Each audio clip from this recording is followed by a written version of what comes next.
because if I don't do it, how You're using can a I teach them? teleprompter right now? No, I should though. I should because we went through our recap and we say the word quite a bit, so I could use a teleprompter.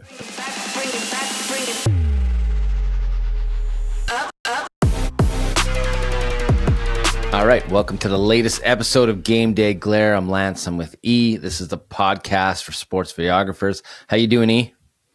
Good. Yourself? Yeah, pretty good. Been pretty busy trying to wrap things up before the holidays.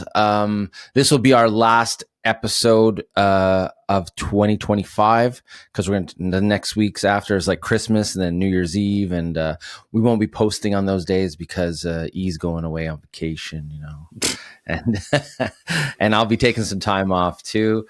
But yeah, it's been pretty busy, but it's kind of crazy how fast the year has gone. Like, what are you doing for Christmas, by the way? I never asked. Actually, I'm staying low key, doing family stuff, staying around the house, maybe just a couple of day trips here and there. Nothing too crazy. I traveled quite a bit this year for work and that, so it's kind of nice to just stay home and take that time off. What you are going away back and forth, but your schedule's a little all over the place too, right? Yeah. Just rented a cottage a couple hours away from the city, and we'll see how we go. We have it for 3, like I was saying to you, we have it for 3 weeks. Don't know how much time we'll actually spend there, but we'll see. Like, it's the plan is no plan. The plan is no plan. That's all right. Well, you know what? I mean, it is the holiday season, so you want to just take some time to, you know, reflect and relax, and that's what we thought this episode kind of go about, was kind of like, listen, we're going from creator to authority and turning content into clients. So we want to just kind of walk through our year, you know, stuff that we did that helped us get some clients, stuff that we were proud of this year, that whole kind of thing as we kind of wind down with 2025. So first up is consistency. We've been very consistent with our podcast. You've been very consistent with your YouTube, and I've been pushing my clients to be very consistent with their content too. Now, I know we show up here every week and we talk on the podcast and that, but it's not as easy as it looks, right? To be consistent. So what are your biggest challenges with being consistent? Because I know I have quite a bit of challenges of being consistent. Well, for me, the biggest challenge is there's no boss, there's no deadlines, there's no one cracking the whip telling you, like, you know, if you don't get it done by Friday, you're in trouble, all that stuff. So it's easy to push things to tomorrow. It's easy to push things to next week. It's easy to, you know, start late on the Monday or finish early on the Friday. So it's up to you to, like, that's where you discover how much discipline you have. You have to be motivated. You have to think of what's that saying I heard once, like, it's like for people who are on a diet or anyone with a goal, it's like often like we fail because we give up what we want most for what we want now. So it's that type of thing where you have to think of what you want most and not what you want now, and focus on the big picture goal and set, like, basically for me, like, ideally what I try to do is set myself like hard dates for, like, I need to finish this episode by that date. It has to be out by Tuesday, even though in reality, like, YouTube is YouTube. Like, if my video comes out on Wednesday instead of Tuesday, it doesn't change anything. But for me, for my structure, for the ability to then spend the next day on something else, like, I need to force myself to do things at certain times. So it's building that structure and sticking to it, basically. Yeah, it is weird not having a boss. I mean, we do have clients sometimes that we have to answer to or be there at certain times, but the majority of the time is you're setting up your work week, right? So I try to really block time for projects and that, and I do push stuff. But I'll tell you, once you finish a project and you are ahead of schedule, sometimes, man, what a good feeling it is. So I encourage everybody who goes out and shoots is try and edit those projects as soon as possible. It's one thing that's really, really helped me this year, because when I kind of waited, like, say if I shot something and I knew it was only due at the end of the month, well, I would shoot, I would back up that footage, and then I'd just edit it a couple days before the deadline. And I wasn't fresh. I didn't remember everything. It took me longer to go through the project, set it up, go through all the footage. Where when I edit something the next day or that week, man, I save so much time because it's fresh in my memory, and that's really been a big help is pushing my projects right away. But it is a struggle. Like working for yourself or working at home, especially, there are a lot of distractions. Like I got a TV right over there, and there's sometimes where I'm like, oh, I'll just put on Sports Center, and all of a sudden I catch myself. It's like a half hour's gone by, and I watch Sports Center instead of just doing my stuff. So it is hard to find that balance of like, when am I really cracking down, and when can I take a bit of a break? Because you do need some, because you do get burned, and you're not always creative. You're not always like, so excited to edit or go through a creative process. So you kind of got to know yourself and kind of find that balance. And that's one thing I did work on all year, was finding that balance. And I definitely was more strict with my work schedule and how much content I put out. Oh, good for you. No, I have you to help me with that. Yeah. Because with the podcast, you're definitely the one keeping us, on schedule, and having to do my own stuff. I have to work it around the podcast, which forces me to discipline myself. So yeah, you're you're the reason why I do what I do. Well, with the podcast, I feel like the consistency is so important, because that's how we grow, right? So whether it's recording every week, whether it's posting, I have been slacking on posting clips. Like we used to post every day. I don't post every day because I've just been so overwhelmed the last 3 months with client projects and stuff. So I kind of relied on you. When you've been posting a lot of stuff, so I just share it. It helps your YouTube. It helps our podcast. It all ties in together. But part of that being consistent, I also do it to show my clients, like, hey, look, I'm being consistent. It's working for me. That's how you found me. So imagine if you, who could have a bigger audience than me, if you're consistent, what it could do for you. So it's kind of like a practice what you preach kind of thing. It's like, on Beyond the Game. You go out, you do all these videos, you show sports videographers what to do in that. Well, you're actually doing it to show them, like whether you're filming a basketball game or hockey or whatever. And that's important, is to show and build that authority, which brings us to our next topic, is like, how do you build authority in the space?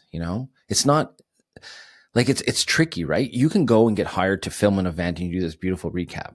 But like in today's day and age, it's like you almost have to show people you're there, which I find is crazy. Like sometimes the edit isn't really the proof, because you don't know who edited it, you don't know who shot it. So how do you build authority in the YouTube space? Well, I think it is still, like you're right in what you're saying, but I it's still better than it was, in the sense that now, like, people get tagged a lot more as the creative who created that piece type of thing. Like, and it can be something that you discuss with a client, especially if they're not paying you a lot. Usually they'll try to make up for it by giving you the credit and tagging you in everything they post and saying this person created that, blah blah. So, and even when it's not the case, like often, like you'll see, like, I don't know, pictures taken by that photographer or video edited by that person. So you see a lot more of that, like on Instagram, things like that. So that helps.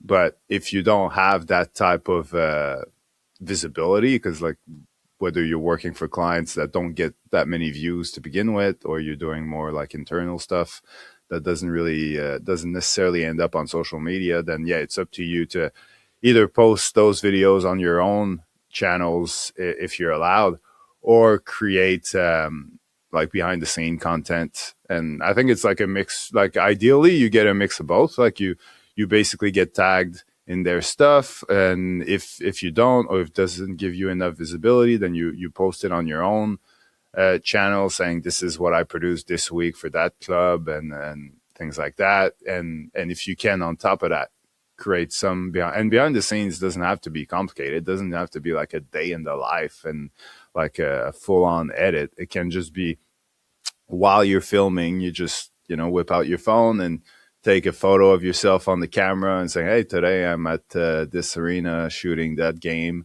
or just little moments like that that you just put like in a story or something, just to show people that you're active, that you're busy, that you have clients, that you're doing certain things. And yeah, it's just like keeping top of mind, basically, like that people see you all the time working with different clients that they wish they would either work with, or that they kind of relate to, so that when they need someone, they think of you because they've seen you do that work. You know what? It is tough, right? Doing behind the scenes stuff, because depending on what your mandate is for your client, you might not always have time to whip out the second camera. But like you just suggested, even just a photo and a quick post does go a long way. Because it's something that I've regretted in the past, is not filming behind the scenes stuff. Like I filmed so many cool projects, but I'm just so focused on the project, I'm not filming. Or every hockey game that I'm at, like I have a prime seat. Like last night, we had a game. It was a great game. I have no footage or no behind the scenes stuff or proof. I also feel like if I post 42 times a year that I am at the Bell Center filming a game, people are going to be like, okay, we get it. So you have to know that fine line. Like if you, every time you go to the rink, you're posting a shot, it gets a little, too much, I find. Well, yes and no, because it can be just like part of your routine, where like every time, like I'm thinking of like the guys that we work with at the Bell Center, like there's a, whether it's Vinny or Kunta, like guys like that, like it's kind of part of their social media thing, where like getting to work, and like I'm posting like a little Yeah. video on my way to work, or I'm starting, like Vinny starting on the turntables, like he'll show like a testing the horn and things like that. So it's just like a, it's almost like people expect it now, like to see you, like when the game starts, they'll be, so whether it's just, again, it can just be a picture, but like just having that little routine of like when I get to work, I post a little something, like it just, it becomes casual, it becomes something that people expect, and I don't think it's too, Well, yeah, I'm just talking too, about for me personally. I yeah, don't do it, like, but I mean, yes, if that's already part of your routine, go for it. For me, it's just after so many years, after 23 years, it's just not part of my routine. no, And yeah, also the way that it started, especially like, when you work for clubs and teams, they do have some rules, and sometimes you're not allowed to share stuff in that. And now it's a lot more relaxed, and you could share stuff in that. But when we first started, you weren't sharing anything. Like it was the team's content, and that was it. So that's why I don't share all the time. I do have some stuff that I can share, but I just am not programmed to do that. But make sure you can share stuff. And one rule that I try to do, especially with clients and that, is I let them share it, and then I'll reshare their post. Or I always give them the advantage to share all that stuff first, because I don't want to post a video that I did that they haven't done yet, that they haven't put out there yet. For some reason, if months go by and I haven't seen it, then I'll message and be like, hey, have you posted this video yet? I'm going to share it, blah, blah, blah. Give them a heads up, because sometimes clients do wait, or something changed and they haven't posted that video that you want to post. So have that communication, because you don't want to post a client's video before them and have that an issue, because I've seen it happen. hmm. You know? Oh yeah, no, I can imagine. Well, yeah, it's it would go without saying that if you produce a video for a client that they paid for, they have to be posting it first. But Yep. yeah, Not everybody realizes that. So that's why I'm just throwing it out there, That's why posting with intentional posting really matters. And I think it's going to really matter in 2026. Because you know what? The easiest way for people like you and I to get out there, to be seen, to show our services, is through social media. So every time I'm posting on my business profile or game day glare, there is purpose behind it. Like even my YouTube channel, I do have it. It's all little social clips. There's probably like 80 social clips on there. Small ones. I know you don't follow me, but so they're just little clips that I put. I haven't are they sat down and done public? a full. Yeah, yeah, it's all public. I just don't put a full video yet. I haven't taken the time to do that. But when I do post there, it's intentional. Or like I ran some LinkedIn campaigns this year, where I treated myself as a client. I sat down, I filmed like 15 videos. I did 3 posts one week, 2 the next, kind of like alternate in So it's like between YouTube client. Shorts. Yeah, YouTube Shorts I've been doing. Yeah. Ah, I posted for 3 months straight on LinkedIn every day, Monday to Friday, and my views went skyrocketing. I posted with intention, and I also gained 3 new clients from that process. So it was completely worth it for me to do that on LinkedIn. Now, depending on what you're doing, you might want to try that on Instagram. You might want to try it on LinkedIn. You might want to try that on Facebook. But for me, LinkedIn is where my clients were. So I knew that's where I'd be seen the most. And it really helped. It was a lot of work, though. Don't get me wrong. Like every Monday I would sit down and make sure I program the next 2 weeks, 2 weeks in advance kind of thing. Cause I didn't want to go too far because a lot of things do change. And sometimes some client videos I try and push more to help them get views faster. So I was intentional. And I think that really, really matters is posting with intention. Do you do that with your YouTube? Like obviously like when you're coming out with a video, okay, I'm going to post some shorts. I'm going to do this. What's your kind of formula? Yeah, well, to me, it's about making sure that I always have content that people basically don't forget about me. So, in We won't between forget about long you. videos, oh yeah, you'd be surprised. People move on very quick. But yeah, so in between long videos, when I post shorts, it's more about just having some content out there. But obviously, I sell digital packs, and I also have like affiliate links and things of that nature. So once in a while, I definitely use. I don't want to make my YouTube videos about like sell, sell, sell. So it's easier to just have like a little short or a little story or something that that talks about that stuff. So that, to me, it feels a bit less salesy. And it's away. I do it away from my main content, so that when people go to my main content, then it's all about sports videography, education, and things like that. So yeah, so it's half sales, half just brand awareness, I guess, and also like making the most of if during that week I don't have a YouTube video scheduled, I'll make sure that I have something that people can watch and hopefully learn a little something, or at least be entertained, or get my opinion on something, or just a little nuggets, little gems Little I throw gems. to the world. Well, being a creative is just about, creating content and entertaining that. And sometimes when you do have a slowdown with clients, it's nice to kind of work on your personal projects and push that kind of stuff. So you, for your YouTube, it's a personal project. Like, yes, it is your job now, but every episode you come out with is a personal idea and a way for you to share. Well, I think like it definitely helped me, like the YouTube channel, like when we say, because ultimately this episode is about authority in your field. I noticed that when I moved back to Canada, because when I was in Australia, I'm in my world. Everybody that I work with, I don't necessarily know them personally, but it's a small world, so it's all where people know me. It's not like a big surprise.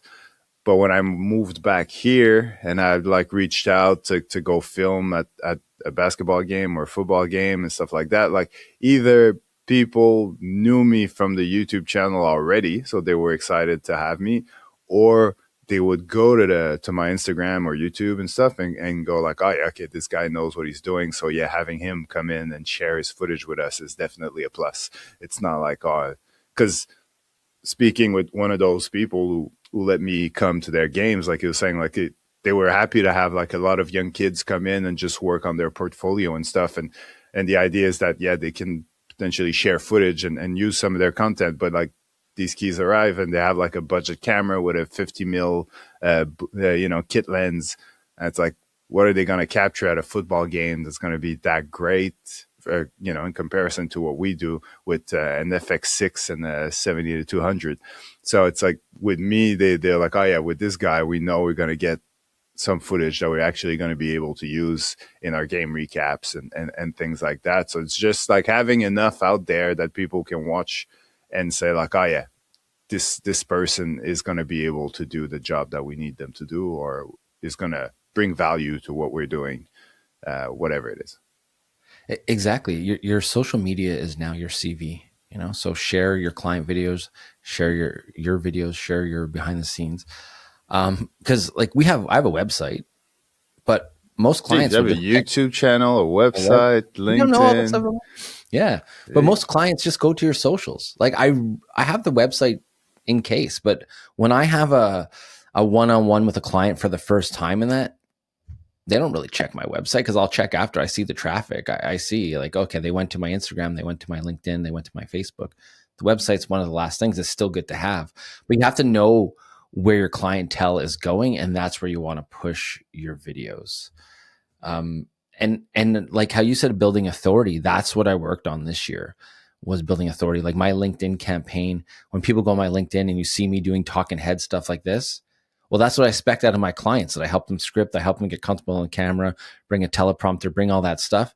Well, I have to do it too, because if I don't do it, You're how using a can I teach teleprompter them? right now. No, I should though. I should, because we went through our recap and we say the word quite a bit, so I could use a teleprompter. Uh, Honestly, when I read on a teleprompter, I find it hard. I guess I'm not really good at reading out loud. I don't know, but I do find it tricky. So it is good for me to practice that kind of thing. So then when I do have a client, I try and teach them how to be comfortable on camera. Hmm. And it's something that I struggled with. Like when we started this podcast, you were all cool. You're used to being in the camera. You still look at the camera all the time. I always look at my screen. I look at you. It's still something I'm getting used to, but I am more comfortable because I do it every week. Like we used to press record and I'd be like messing up the lines all the time. Now it's no problem. I'm used to it. And that's the idea, is you have to do it. You have to show it if you expect other people to kind of pick up on what you're teaching and build that authority. And I feel like being on cam is the best way to build authority and show authority in a space. Yeah. So what do you recommend for like a young, suppose videographer who's just starting, doesn't necessarily have that many clients? Like what's the strategy? I would film your regular video, do all your regular stuff, but take that 1 second or 5 seconds and point the camera at yourself and explain where you are, explain what you want to show, and then go into your video.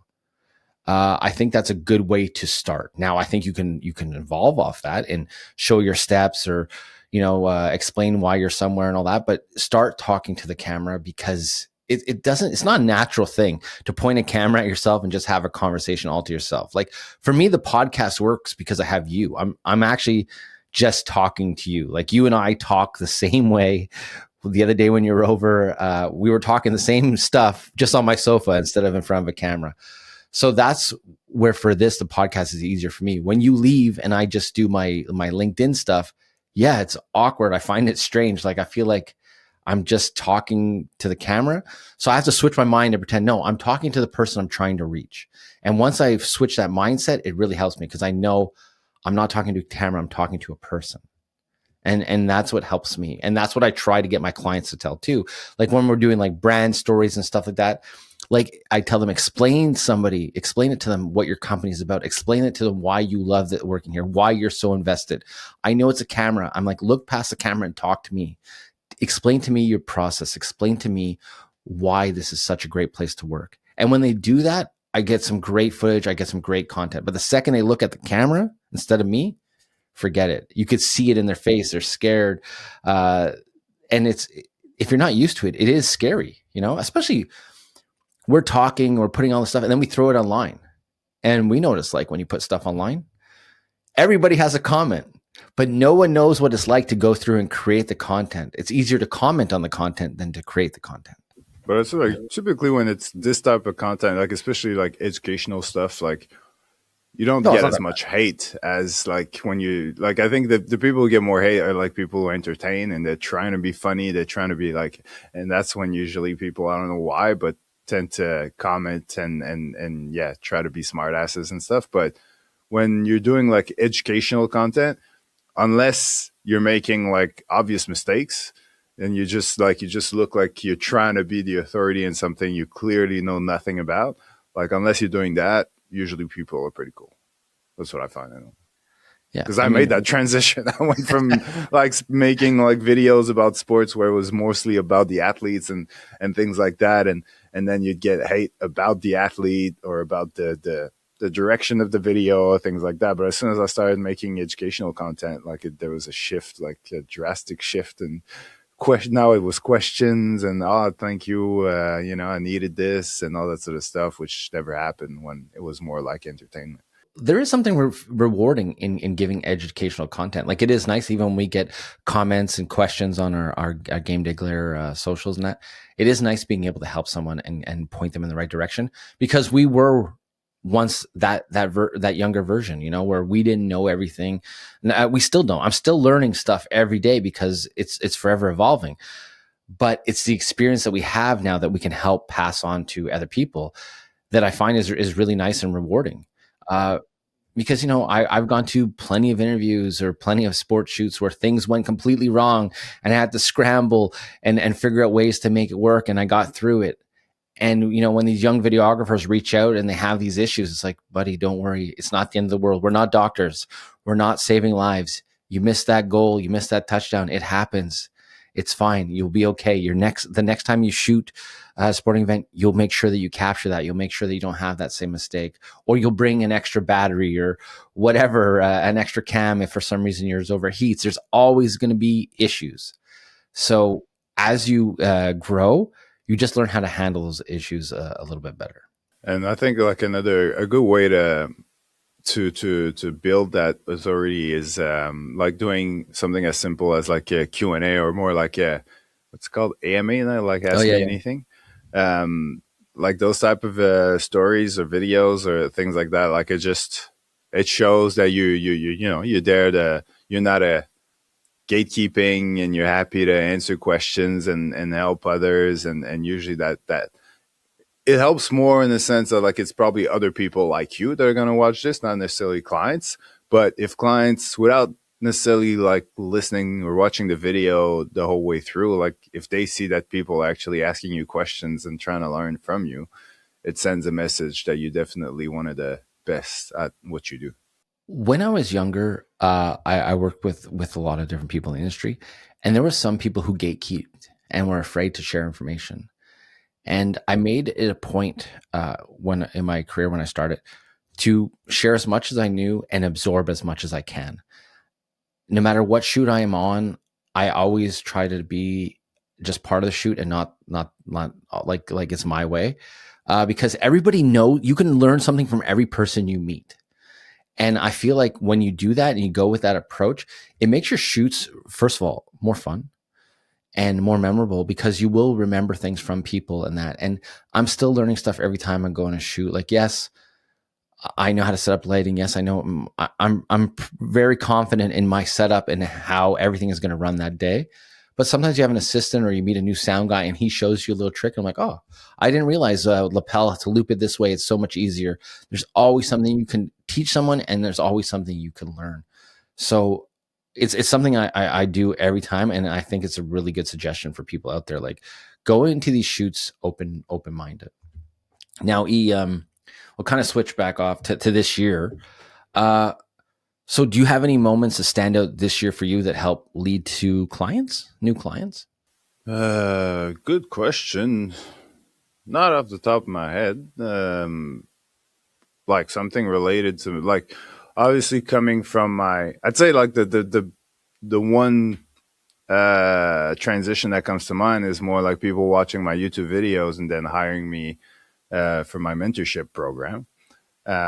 That's probably because obviously every time I sell a digital pack or something like that, it's mostly because of my YouTube videos as well. Like it's that's I guess how I can go from authority in my field to like making money, I guess.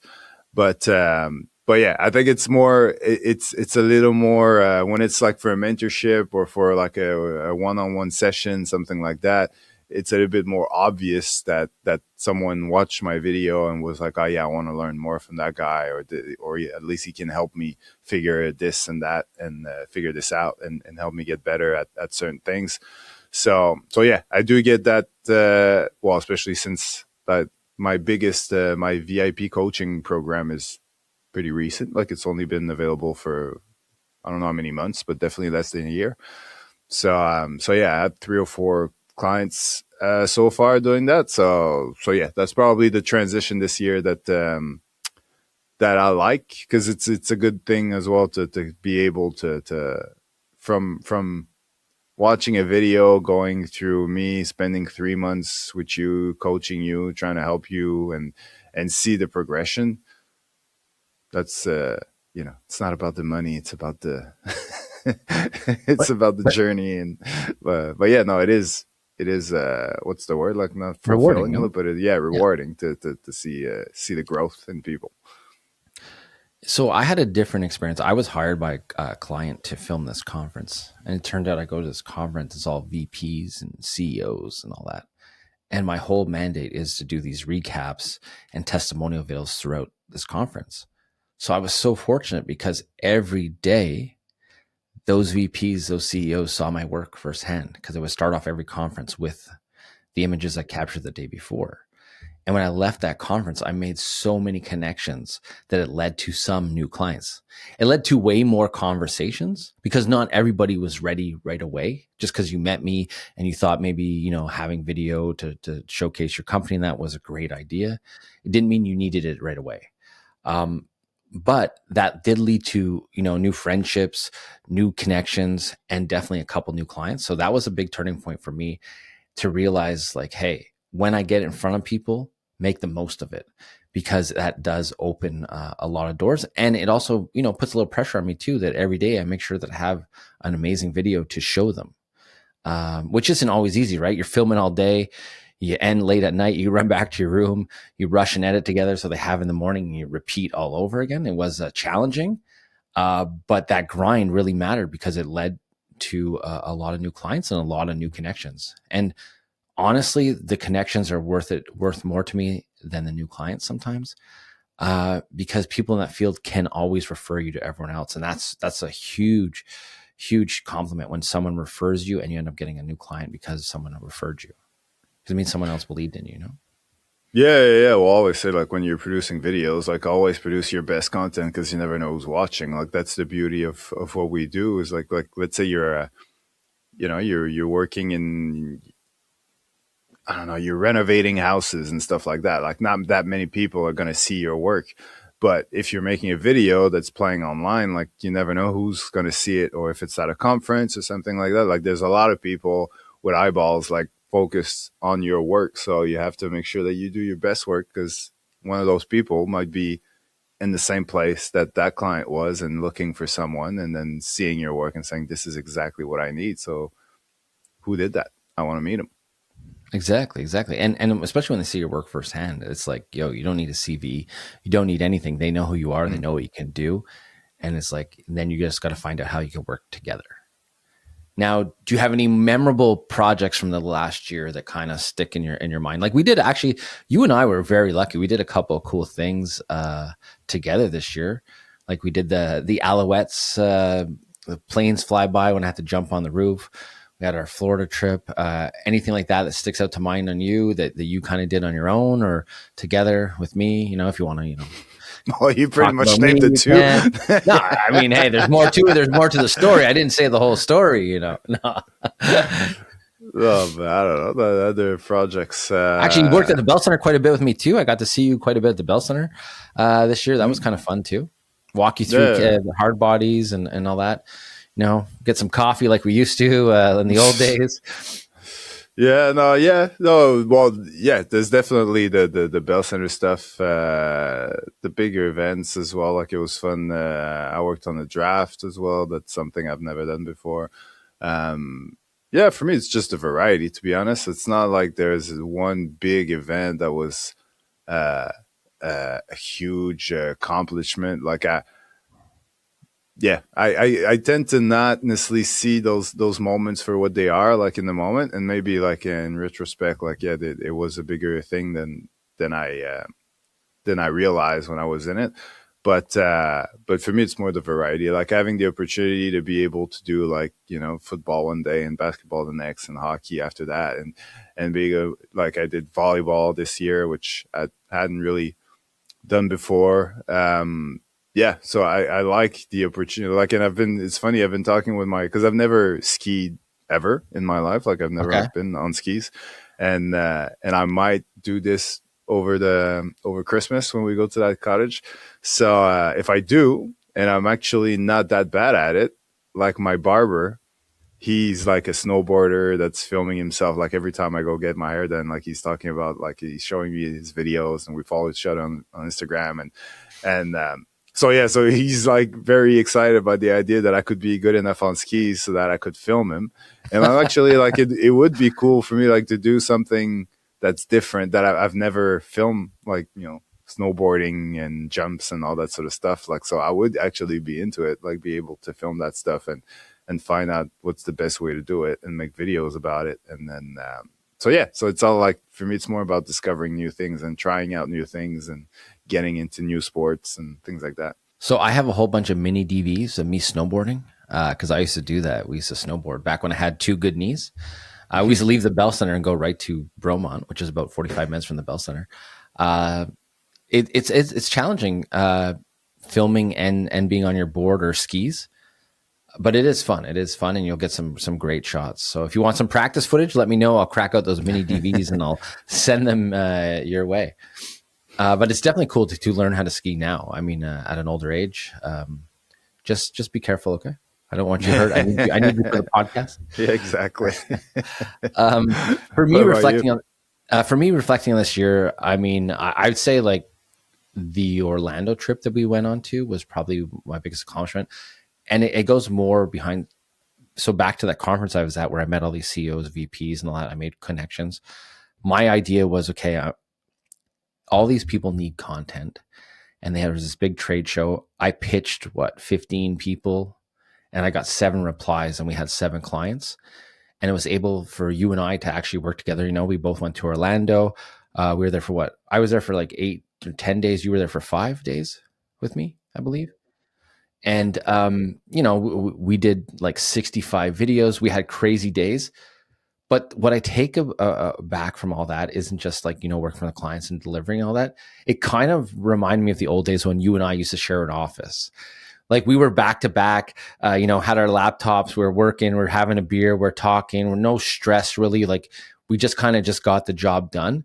And it was fun. Like I really enjoyed that part of the trip. It was busy, but every now and then we had that downtime, and it was just like kicking it with a friend, and we were in it together, and it was really nice not having to go through that struggle alone. You know, like I knew I could trust you fully. Like, hey, edit this, I'm going to edit this. Boom, boom, boom, we finished the edit at the same time. Okay, what's next? Let's go. And it was really, really nice to have someone, because when you're doing a business by yourself, you're alone majority of the time, and you're the only person who's accountable to get shit done. So that's why even like last episode when I was saying, like, when you hire someone, make sure it's the right person, because when we went away, I knew you're the right person, because there was going to be no conflict. It was just like, hey, let's get our work done and let's have fun on our downtime. And I do wish that maybe we had like a day before or a day after before the whole conference started, but the way that your schedule worked, it didn't permit for that. But like I did enjoy every moment of it, so all the downtime and all that. And you know, I found out your favorite thing is to go to the CVS. I would have never thought that. You were so excited to go to CVS to get to get random stuff. But it was honestly, it was such a good trip. Like there was so much work that we did, but I don't really remember the work stuff. I remember all the little things in Uh, between. You know? That and that's what really made the trip for me. no, Was creating those memories. Yeah, there you oh, go, that's buddy. cute. Me too. Yeah. Well, I was waiting for that in your Yeah. speech. You didn't mention anything about me, so you know, I was like, yeah, he doesn't Well, really give a shit. you mentioned it right off the bat. Like, oh, now if I find something else. No, no. But it was fun. It was fun, and honestly, it's something that I want to do in the future is do more stuff like that and build up my company and be able to be like, hey, I have this shoot here. You want to come on? Because it is cool, and I was lucky. I got to travel quite a bit, but the more you travel, the more backlog of work you have too. So it's kind of tricky, right? Like that, the whole idea of that conference was like, let's get everything done here. So when it's over, there's nothing that comes back. I did have 1 or 2 projects that I had to do after, but the majority of the content was done there with you. And it was great. And for me, that was a big accomplishment, because it would just start off as a little idea that I had.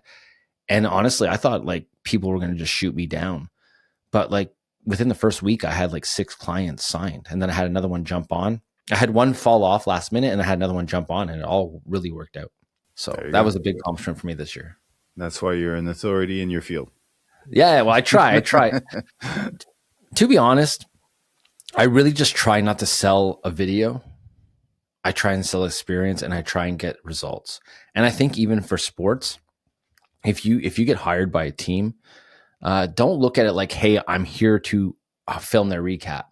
I'm hired to film this video. No, get more value out of it. Like, yes, deliver that recap video, but find other pieces of content you can use later on too, because it's important to sell the whole thing. If I'm just selling you a video, it's not worth it to hire a videographer, unless it's something that you really just need. But you can always get more content out of that one shoot than you think, and it's really important to plan and be prepared to do that. And that's what makes you the authority in your video, and that's what helps you get more clients, is when you over deliver, you have extra stuff, because you can easily do the recap video, but you can also send a team a couple like highlight clips too that they can use later on their socials. So you can give them like 5-6 videos, even though you're supposed to give them one.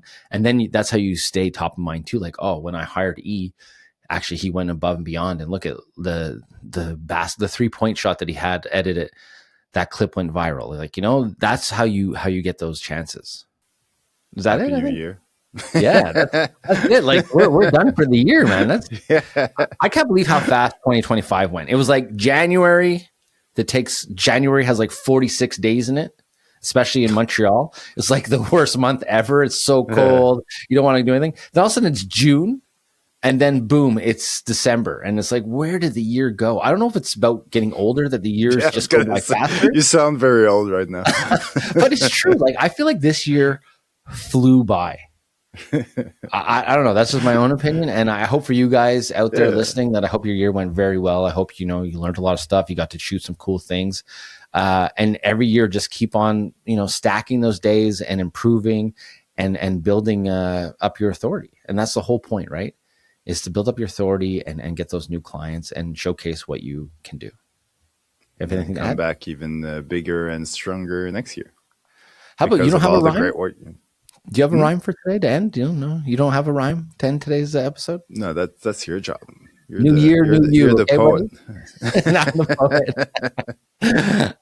All right, well, that's it for this episode of Game Day Glare. We will see you guys in the new year. Take care. And happy holidays, by the way.